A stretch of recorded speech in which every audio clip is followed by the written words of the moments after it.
दोस्तों, जब भी आप सोनाली मुर्गी का चूज़ा अपने शेड पे लेकर के आए, तो जब आपका चूज़ा 10 दिन का हो जाए तो ये काम ज़रूर करिएगा, वरना आपको बहुत बड़ा नुकसान हो सकता है और आप बहुत परेशान हो जाएंगे। तो ये काम 10 दिन का जब चूज़ा हो जाए तो ज़रूर से ज़रूर करिएगा। दोस्तों, आजकल मेरे पास जो फ़ोन्स आ रहे हैं, हमारे किसान भाइयों के मैसेजेस आ रहे हैं, सबसे ज़्यादा जो प्रॉब्लम देखने को मिल रही है वो ये मिल रही है कि जब मुर्गे हमारे बड़े हो रहे हैं या 300 ग्राम के, 400 ग्राम के, 500 ग्राम के या 700 ग्राम के हो रहे हैं, तो वो एक दूसरे को नोच रहे हैं।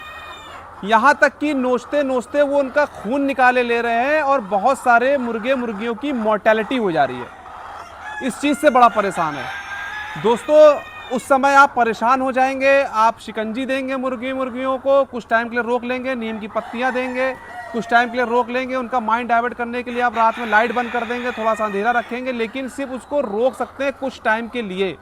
आप उनकी पिचिंग को नहीं रोक पाएंगे। अगर मुर्गियों के या मुर्गों के मुंह में खून लग गया मुर्ग एक दूसरे का, तो वो एक दूसरे को नोचेंगे, यहाँ तक कि कभी कभी वो अपने ही बॉडी से निकला हुआ खून को नोचने लगते हैं। दोस्तों, आपको पता है कि ये आप किसी भी फार्म पे चले जाइए तो आपको हमेशा ये ड्रिंकर जो होते हैं ये लाल कलर के क्यों होते हैं? अगर वाइट ऊपर से लगा भी होगा तब भी नीचे का एरिया लाल होगा, लेकिन ये लाल क्यों होते हैं? कभी आपने नोटिस किया इस चीज़ को? ये इसलिए होते हैं क्योंकि जो मुर्गे होते हैं इनको लाल चीज़ अट्रैक्ट करती है अपनी तरफ, ये लाल चीज़ की तरफ अट्रैक्ट होते हैं।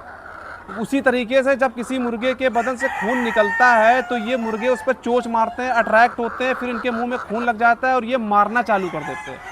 तो आपकी मोर्टेलिटी बहुत बढ़ जाएगी, आप परेशान हो जाएंगे। जिन किसान भाइयों के साथ ये चीज़ हो चुकी है वो इस चीज़ का दर्द समझते हैं।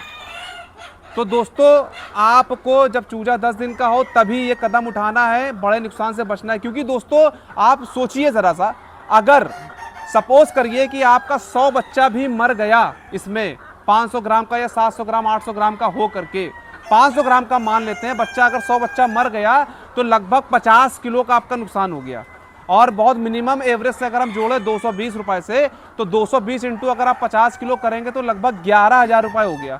तो 11,000 रुपये का नुकसान आपका हो गया। मैंने बहुत छोटा एवरेज आपको बताया है, यही आपका 1 किलो का साइज भी हो सकता है मुर्गे का जब मरेगा।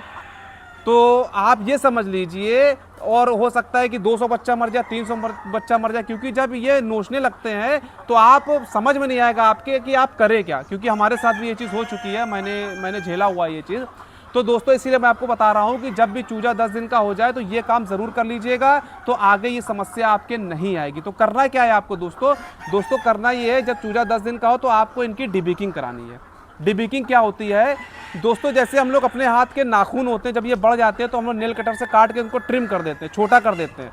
दोस्तों, आपने देखा होगा कभी कभी उंगली में फांस घुस जाती है, तो हम लोग के जब नाखून बड़े होते हैं तो हम लोग फांस को पकड़ के निकाल लेते हैं, लेकिन जब नाखून कटे होते हैं तो वो फांस पकड़ में नहीं आती है। उसी तरीके से मुर्गियों की चोंच होती है जो आगे से इस तरीके से मुड़ी हुई होती है। तो वो क्या करते हैं, जब किसी मुर्गे को पकड़ते हैं उसकी खाल पकड़ लेते हैं और वो पकड़ के नोच लेते हैं। तो ये डिबीकिंग में क्या होगा कि उस जो चोंच मुड़ी हुई होती है आगे की, उसको ट्रिम कर दिया जाता है। जब वो ट्रिम हो जाता है, ये दाना अच्छे से खाएंगे, पानी पिएंगे, स्वस्थ रहेंगे, सब कुछ, किसी तरह की कोई नुकसान नहीं होता है। लेकिन ये ट्रिम जब हो जाएगा तो ये खाल नहीं पकड़ पाएंगे और एक दूसरे को नोच नहीं पाएंगे। तो आपकी बहुत बड़ा नुकसान होने से बच जाएगा और आपके बच्चों की मोर्टेलिटी होने से बच जाएगी। इसमें बहुत ज़्यादा खर्चा भी नहीं आता है दोस्तों। अमूमन बहुत सारे लोग 1 रुपये, 1.5 रुपये या 2 रुपये पर बर्ड के हिसाब से लेते हैं। तो स्टार्टिंग में ही दोस्तों आप 1-2 हज़ार रुपये खर्चा करके इसको कर लीजिएगा, ताकि आने वाले समय में आप बड़े नुकसान से बच सके। दोस्तों, एक सफल फार्मर, एक समझदार फार्मर वही होता है जो सही समय पर सही फैसला ले ले। हमें इंतज़ार नहीं करना है कि हमारी मुर्गियां नोचना स्टार्ट करें तब हम डिबीकिंग कराएंगे, क्योंकि हर फ्लॉक में ये समस्या नहीं आती। ज़रूरी नहीं है कि आपकी मुर्गियां नोचे। अगर मान लीजिए नोचना स्टार्ट कर दिया और आपका नुकसान हो गया, तब आप क्या करेंगे? हम 1-2 हज़ार रुपये बचाने के चक्कर में क्या करते हैं, उनको छोड़ देते हैं, नहीं करवाते हैं और आगे चल के हमारा नुकसान हो जाता है। क्योंकि आज के टाइम पर अमूमन मेरे पास बहुत कॉल्स आ रही हैं, बहुत सारे फार्मर भाई हमारे परेशान हैं इस चीज़ को लेकर के। तो आप भी ये चीज़ ज़रूर करें मेरे भाई, डिबीकिंग करवाएं और अपने बच्चों को मोर्टेलिटी होने से बचाएं।